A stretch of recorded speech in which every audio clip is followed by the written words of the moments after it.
4 రోజుల క్రితం మాజీ మున్సిపల్ చైర్మన్ పుట్ట రంగయ్య వాళ్ళ పార్టీ ఆఫీసులో ఒక ప్రెస్ మీట్ నిర్వహించడం జరిగింది. ఆ ప్రెస్ మీట్లో కర్నూలు గౌరవ ఎంపీ సంజయ్ కుమార్ గారి గురించి అసభ్య పదజాలంతో మాట్లాడడం జరిగింది. రాజకీయ క్షేత్రంలో ఉన్నప్పుడు విమర్శలు అనేవి సర్వసహజము. అయితే ఆరోగ్యకర వాతావరణంలో విమర్శలు అనేవి ఉండాల. వాళ్ళ నాయకుడు జగన్మోహన్ రెడ్డి గారు పాటలోనే ఇతను కూడా మాట్లాడుతున్నాడు.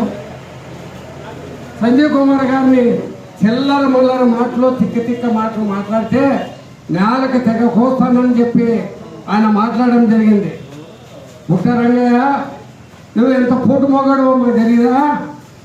నేల కేసేంత కోసేంత మునగడువా నువ్వు? ఒకసారి నీ చరిత్ర గురించి